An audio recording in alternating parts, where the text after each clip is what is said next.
You are listening to the Body Charge podcast, and I'm your host, Sandy Sanderson. Welcome to the Body Charge podcast. Today's topic is a commando's tips to sleep better and recover from PTSD. Life's challenges can seem at times overwhelming.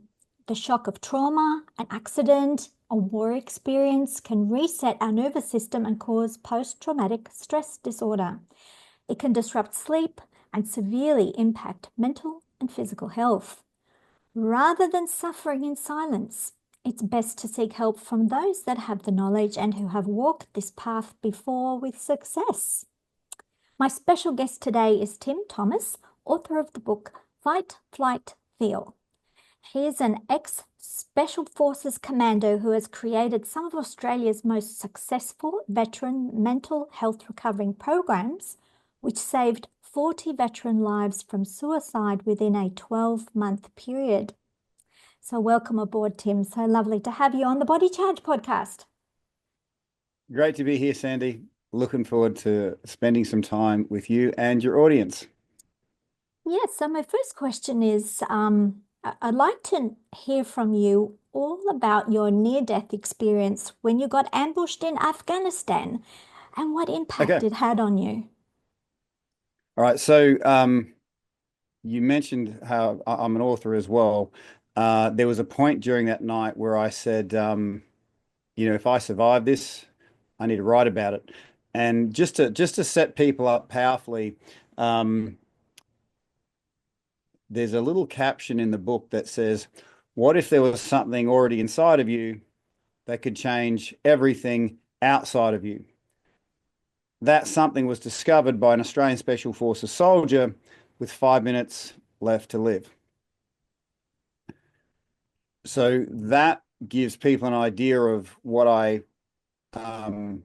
went through that night, but I'm also going to speak to it right now because what had happened is we were cut off. We were heading into an ambush, an RPG ambush, rocket propelled grenade ambush. It wasn't anything new. It was kind of getting shot at, attacked was pretty regular thing. But on this occasion, and when it happens, we're in a vehicle convoy. So the heavily armored vehicles get told to go to the rear of the convoy, because the rear of the convoy is the least protected. So it's the point that always gets attacked. So we've got these heavily armored vehicles called Bushmasters, and they were told to go to the rear of the convoy. The vehicle I was in with my team was just a four-wheel drive with a roof cut off. So think of a four-wheel drive, no roof, and machine guns sort of put in place. And in the rush to get all this done, we got cut off, and we ended up as the rear vehicle going into this RPG ambush. And it was pretty tight terrain. There was no overtaking. And my vehicle commander said, fellas, and we all knew what was up in the vehicle. And my vehicle commander said, fellas, if this goes the way I think it will, it's been an absolute honor serving with you. You had to face your potential death right there and then. Potentially. And death wasn't an uncommon thing. We'd already lost guys. We'd had limbs blown off others. And I'm like, okay, this is it. And I was at the time not scared of dying, but I was so angry at this guy that cut us off, because in my mind, I'm like, that yellow belly, I'm just using nice language right now. How did you get cut off? Who did it? Well, it was a Bushmaster that came in and cut us off. Whether he saw us there or not, or whatever it was, this heavily armored vehicle cut us off. So we were the last vehicle in the convoy. Was that part of your troop? Was that part of the convoy? Yeah, that was part of the convoy. Right. Okay. So why didn't the left hand know what the right hand was doing? Why didn't the whole convoy work like a team and everyone knows what's happening? That's a perfectly great scenario, but they call it the fog of war, where shit happens and you just got to deal with it. We had places to be, and we just had to wear it in that moment, because there was no way. You had strategies and protocols and things were in your training. what I'm Huh? trying to say, Sandy, is the lay of the land was so tight, even if they wanted to, we couldn't get around them. Uh-huh. Okay. And you can't, uh, yeah. We were locked into place. Yeah. And they And there was probably picked no that getting out of spot it. for a good reason Yeah, to ambush. Yeah. they've been doing it for many generations. So we're heading into this, and I was, like I said, wasn't scared of death, but what I was angry about was how we were cut off and we were in this, situation that we didn't ask for. I'd done plenty of ramp ceremonies before where I'd carried my, fallen brothers down the ramp of an airplane, flag covered bodies. And here I was seeing my own ramp ceremony. And I'm like, there's going to be all this BS ceremony, all because we got cut off in traffic, you know. I saw my wife there, my kids there, um, and my my reactivity and my emotions it was like a tourniquet to my thinking power. Yeah, very So, frustrating to be angry in that moment, isn't it? Because you, if you had to die, it was because of a mistake. Was it really like for a good outcome? Like you didn't martyr yourself, and then there was a big victory. It was just a yeah, no, mistake. it was just exactly. So it was yeah, right. Well said. So we're going into this, and uh, my thoughts were just I've just noticed when emotions are up, your thinking goes down. So Yep, all yep. I was just highly emotional, thinking why. That's the limbic Um, system. That's the primitive reptilian brain that's into fight, flight, and very emotionally connected. And that means that the blood supply to the frontal lobe, where you do all your reasoning and thinking and working out strategies, doesn't have enough blood supply to do its work. So that primitive side takes over, and it's, you know, more easy to make mistakes when you're in that highly emotional state, isn't it? no, More absolutely. mistakes upon And mistakes.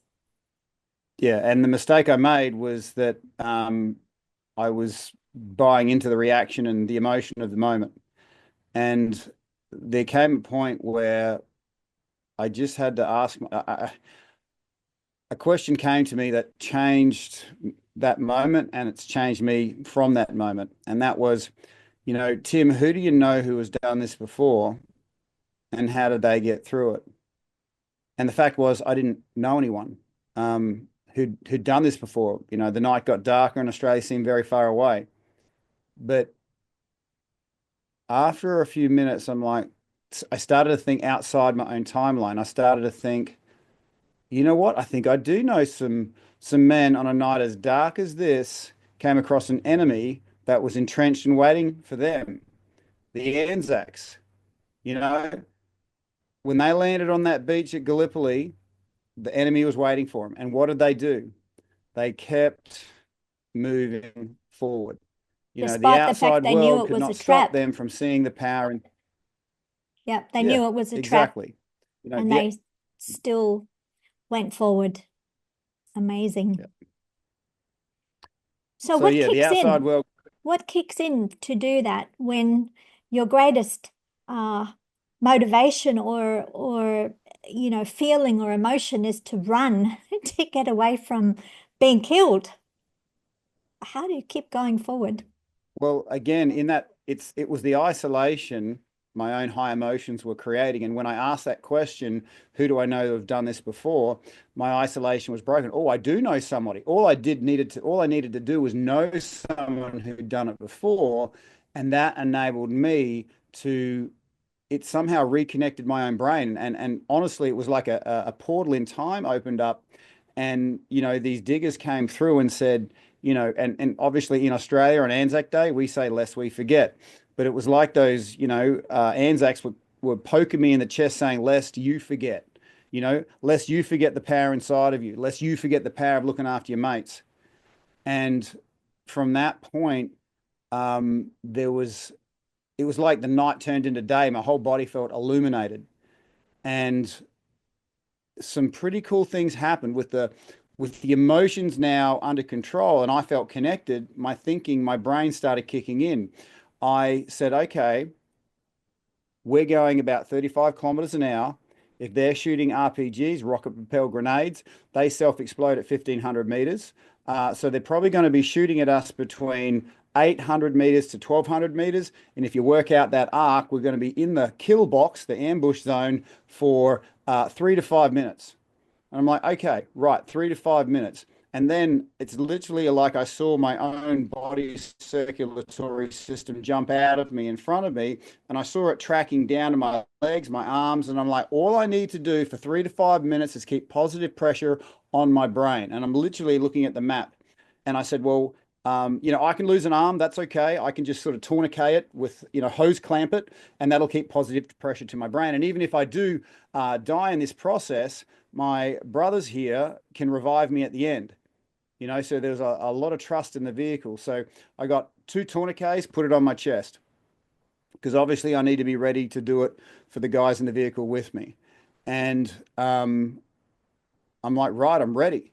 And that sort of reconnection had me thinking above my own mortality. I thought, well, look, even if I die in 5 minutes' time, even if they find my body dead in 5 minutes' time, what they're not going to find is magazines full of bullets. I'm going to empty all ammunition on this one. And then I'm like, that's not a bad way to live, Tim.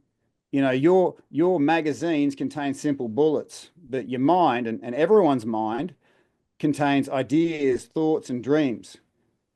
Surely wouldn't it be a worse tragedy to die with those, ideas, thoughts, and dreams still in your head, not fired off? And that was sort of this tipping point Yeah, moving forward. it sounds to me like you tapped into what people commonly call the higher self. So it's a higher level of brain function. Um, it because you calculated a lot of things. There were a lot of calculations, decisions to be made in a very short space of time, like flashes of lightning type speed. You had to think of all these things. And also while the adrenaline is pumping and the limbic system's trying to take over to tell you it's, to panic, you kept your composure and you didn't panic and you let your higher brain function take over and rule what the body did next. That is amazing to do in that micro in those microseconds. And so you've been able to tap into something which is you. You had that conversation with yourself. You were asking yourself all those questions. And what happened? That higher level of brain function tapped into the memory, as you said, of the Anzacs, of the people that were in this situation before, and how did they survive? So you opened your vessel, because if you have a closed vessel, you can't get information. When you open your vessel, you open your mind, stuff drops into that creative part of the brain to solve your problems. So I'm amazed that you're able to do all this under so much pressure. That's quite a feat. Well, So look, it all started with just breaking my own isolation. That was the killer. In my isolation, everything was going wrong. But that question of else do I know? And most of those guys are dead. And that's what I sort of realized, that maybe that's what immortality looks like. Simply moving forward in your own life, overcoming whatever's in front of you. And people just need to know you to then have the ability to move forward. And it's important that you were able to rely on your team and they relied on you, because that's the chain, isn't it? When they talk about the weak link in the chain, it's someone not being part of that group, and looking out for each other and looking out for the next link next to them to make that whole chain stronger. And I think when it comes to stress, I think the most traumatic thing people go through is a feeling of isolation, abandonment, not being safe, not feeling safe. But when you're with a group, even in an unsafe environment, the other people in that group, if they're your team and you have each other's back, then you do culture a sense of safety, even if it's in an unsafe environment. So should we be training our soldiers a little bit better how to deal with trauma using your recipe? Well, look, when there's that's a multifaceted question Because there. it's not only Um, soldiers, it's people who are firefighters and no, police. well, any human, we're naturally, our strength power is relative to how connected we are. You know, connected Yep, to ourselves, connected to the person next to you. You know, and there's no difference between soldiers and civilians, but the current modern world we live in is so physically comfortable, we never actually get to see the need for anybody, you know, um, in a survival sense. So I'm pretty thick skinned. So I had to go all the way to Afghanistan to realize that when the person next to me is stronger, I'm stronger. yep. And The chain and is you know, stronger. so when you actually have that connection with another person, you know, I've got your back 100%, and I know you've got my Yep, back 100%. Everything else is a very small detail. Bring it on. Harder the better. yep. You can But help each other it's feel safe. Yeah. It's only when we feel alone that everything's hard because everything is hard. Yeah, You and know, fear takes over, and then you can't oh think yeah, properly.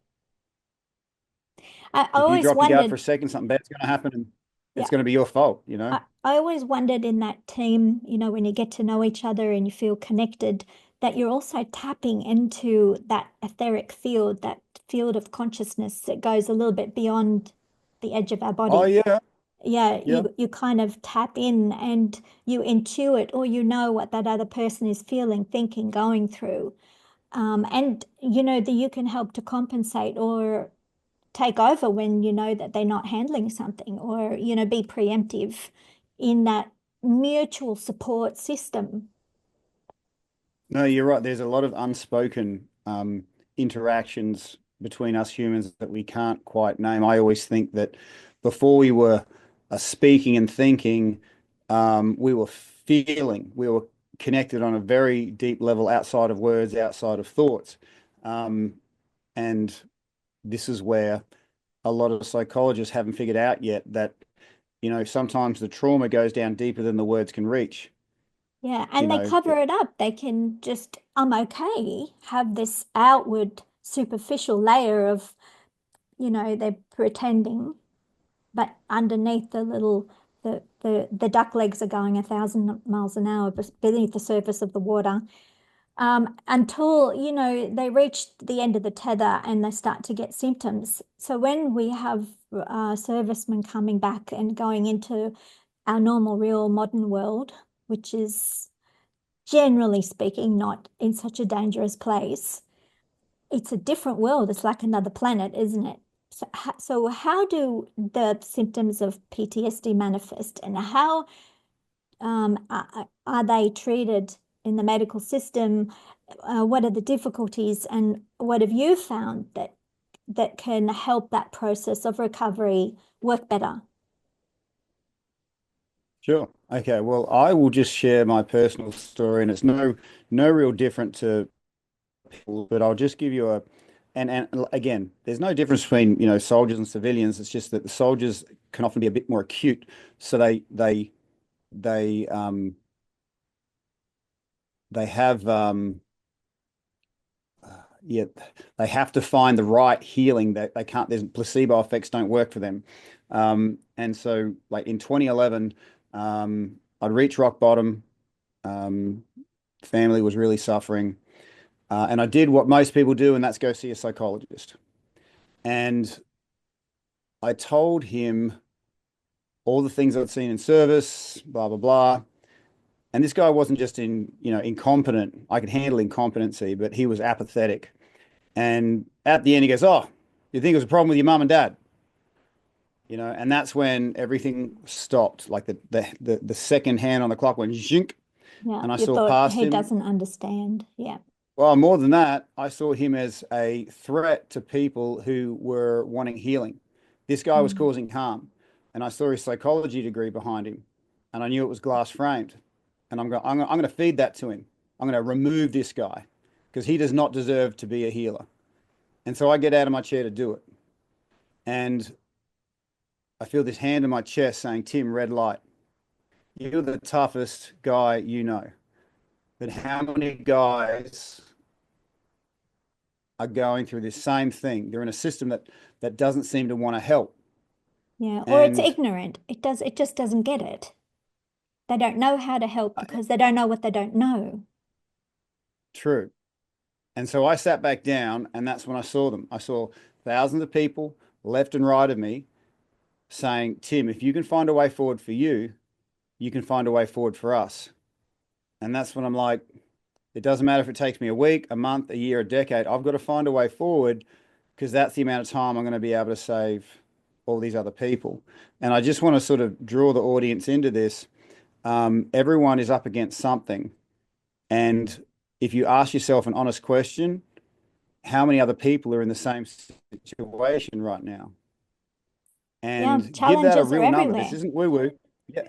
Yeah. And so whatever that number is, that's your tribe. Because if you can make a way forward for you for whatever you're up against, you're going to find a way forward for them. They're going to be people in your future that are going to say, you know, we're so glad in December 2024 you started making these certain decisions because that's enabled us to move forward, you know, in far less time.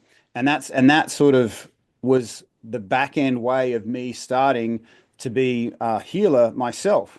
And the first thing that needs to happen, and this is what is, and you mentioned before, I had this goal of saving 40 veteran lives from suicide. I would have been happy to work the rest of my life if I did that, but that happened within 2 years because I saw two things that the mainstream system didn't see.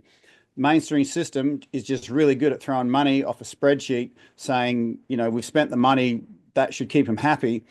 But if you don't address a person's isolation that they're feeling, Yeah. okay, because my observation was that pain didn't matter if it was physical or emotional, it'll get to a certain duration or intensity where it transforms from being simple pain into loneliness. And loneliness is not something us social mammals do well with, you know. No. So addressing the loneliness, but also when you're feeling alone and isolated, you're often very fatigued. You're not sleeping well. You can't drop your guard. If you did, you're going to get hurt, and it's going to be your fault.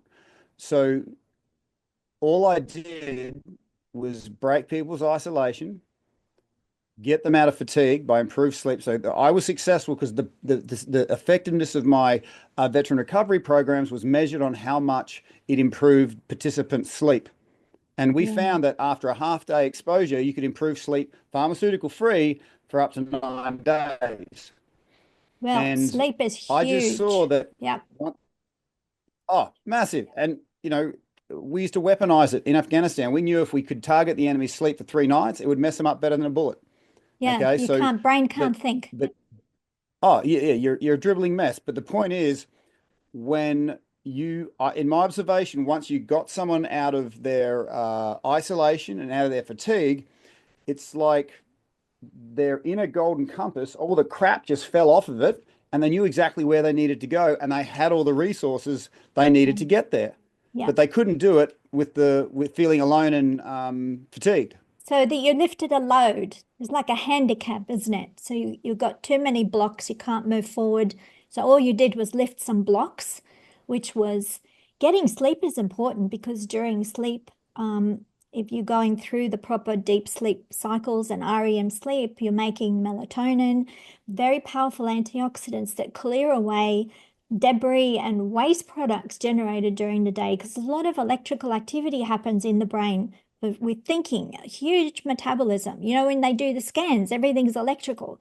So the brain needs a lot of water and magnesium Yeah. for that metabolism, and then you need sleep. So the rest and recovery phase is a massive addition. So when you go to the gym, if you don't rest and recover properly, you're not going to make strong muscles. All you're going to do is scrape the bottom of the barrel and wear yourself out more and probably be more prone to injury. It's the same with the brain. If you don't rest and recover properly, you wear yourself out more and you cause more injury. So everything is about getting that balance right. So you help them to sleep better, and you help the connections so they didn't feel lonely. That's different to alone. Sometimes we need that alone space to be with ourselves in rest and Solitude, yeah, is very recovery. different to feeling lonely. Yeah, yeah. So feeling lonely means not having a connection that you need when you need that connection, right? With another Well, human yeah, being. Yeah. you know, connection is what we're built for. It happens quite naturally, but there are certain blockages that sometimes it's very hard to get through as an individual. Like I was about to kill a man before I realized something was up, and a lot of people, they have these unspoken words inside their heart and they're just waiting for someone else to speak them. And then they say things like, wow, I thought I was the only one. And Yeah. that's the very first step, right? Now, like I said, breaking the isolation is the first step, but you have to be careful because something that veterans tend to do is we tend to create these antisocial social groups. It's very powerful breaking isolation, but if it stays there, you create these antisocial social groups where you can only be yourself around people that have done the same stuff, and whether it's depression or whatever mental health thing, people get stuck in these islands of refuge, but they're not actually getting themselves back to where they getting themselves to have the life they want to have. They're In just, other oh, it words, feels they've nice to break the isolation. Yeah, in other words, they've limited the connection to a narrow band of only those other people that have gone through what I can be exactly. connected. They've Yep. created that in their mind, which is false, Yep. because we can have connections with any other human being as long as that other human being is open to those connections and will reciprocate. And that's another thing, finding the right people that you click with, that you feel comfortable with, that you feel safe with, that you have a rapport with. I mean, it's not with every single person out there. It's a bit of trial and error, isn't it, to find your tribe, as you said. But in a good way, people that have empathy and can relate and are open to, if they haven't experienced that, giving you the benefit of the doubt, learning, asking questions, in when you tell a story to someone else, they're playing out that movie in their mind as they're listening to you, going through that process. And those with empathy can feel what you were feeling, even though they physically haven't been there, because they're playing that out in their imagination. So you just need someone with good listening ability that can do that. And then you do feel connected, right? Well, I think once the humans, okay, the way I think of it is like this. Being dyslexic, I see things in patterns. Energy is like money. How you invest it's how you get it back. All right. And there's things you can do with your body that might cost you $100, but you get $1,000 back. And what's unique to you, Sandy, it might be different to me. So I like breathing, right? That's my thing, but not everyone's necessarily into that. And so, think of your shares portfolio. If you had a portfolio that, you had, 3 out of the 5 that were performing really well, we'll keep those. But the 2 that weren't, well, you know what? We're not going to throw bad money away there. And so if you think of people like that as well, there's some people that you put energy into, you get a massive return on. Great. But then there's other people that, you know what, you're not reciprocating here. I have to, put you in a place where I'm not going to be, sabotaging my own, well-being. Yeah, But all that you get said, along, but you don't force the issue. It either clicks or it doesn't click. I think the responsibility goes back on the individual because what nobody knew, Sandy, when I was back doing a lot of good work, 1 or 2 guys a week were coming up to me saying, if it wasn't for that, I would have killed myself. What nobody knew is every 6 or 7 weeks, I'd have to hit the bottle really hard for about 3 days because back then I was giving of myself, I wasn't giving of my abundance. So there's quite a so these days I say I don't give of myself anymore, I give of my abundance. So you don't wear So yourself that's out. why, yeah, well, that's why the beginning of the day is so important to me. So I can, instead of just being adequate, because I know I'm human, if I'm at 100% and I give 10% away to somebody, I'm like, you better do something with that 10%. But if I create 500%, I can give 20% away a day and it doesn't bother me. I'm in touch with something so much greater than what can be taken Yeah, from me. tapping And into and the it's in energy of that the place there I've universe. usually yeah, well, look, it's in that place there. You can literally be with anybody because you're in touch with something so much greater than that which can be taken from you. Because we've all been taken from, Mm. but if I focus on the 25 cents that was taken, I'll I will, you Get know, depressed. well, I can spend days, years, decades chasing that 25 cents, and I'll miss out on the $1 million that the universe has for me, you know, in the next moment. Yes, it's So petty in this is comparison. So I believe you can be with anybody, but provided you connect powerfully with yourself, you can be, generous with the person, and it's not gonna and know that whatever happens, you're in touch with something greater. And I'm very guilty of that myself. Someone's done me wrong, and the analogy I have, I got my coconut water here. I'm looking at this half cup of energy that was taken from me, and it's so pressed up against me, but I don't actually see the ocean of energy I've got available. And that's kind of Getting away the from here. lack. You've got to get away Yeah, from lack putting and pretty not have much not getting into enough. abundance. Yeah.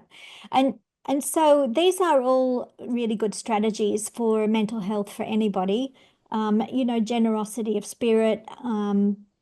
And if you're feeling exhausted, that's a sign you're giving too much of yourself, which is your limited physical body self, and not tapping in enough to the greater universe, which is limitless in energy. And that's why people can say a prayer for someone. If there's nothing physically you can do for that person, you can at least tap into that greater energy source for them on their behalf, and hopefully they'll be guided the right way. So there are many strategies: good sleep, get your brain working properly, good food, good diet, no junk food. You see, alcohol is something that is a drug suppressant when we want to cover up and suppress feelings we don't want to deal with. And that just leads to more depression and leads to giving up and leads to a feeling of lack of I'm not enough, I don't deserve to be here, I failed, all the negative merry-go-round. uh, you can just drop that when you have the idea of abundance, that you have the potential, you have the power as a human being to tap into that greater energy that's over and above and outside of your physical body. You're not limited, are you? You can just Oh, look, there's decide to do that. two completely different types of people in this world, and they're both you, they're both me. There's the you and me that's tapped into that unlimited abundance, that they take the time to invest in themselves. I believe it always starts with yourself. And then there's the you and me that doesn't connect powerfully to ourselves. And we still need energy, but we got to get it from somewhere. And on a good day, that might be an extra coffee, an extra beer. On a bad day, I become an a-hole because I need energy and I end up taking it from others. And then you Yeah, wonder why there's so many a-holes out there, because they need energy. They can't generate it for themselves. They're not tapped into the abundance. they become So like they claw it from vampires. others. Yeah, Oh, it's a, yeah. a Energy vampires. parasitic I got, energy. So I we got a have a whole chapter world. in my book, a whole chapter in my book dedicated to energy vampires. Sorry to cut you off. Yeah, that's all right. We have the lifters and the leaners in the world, and hopefully one day we can look forward to everyone becoming a lifter. So before we finish up, can you let people know where they can find you? Perhaps get hold of your book. Where should they connect with you if they want to know more? Okay, sure. So look, permanency is the most important part of our interaction. Like, we've had a good conversation, but what resources can people access tonight, next week, a year's time?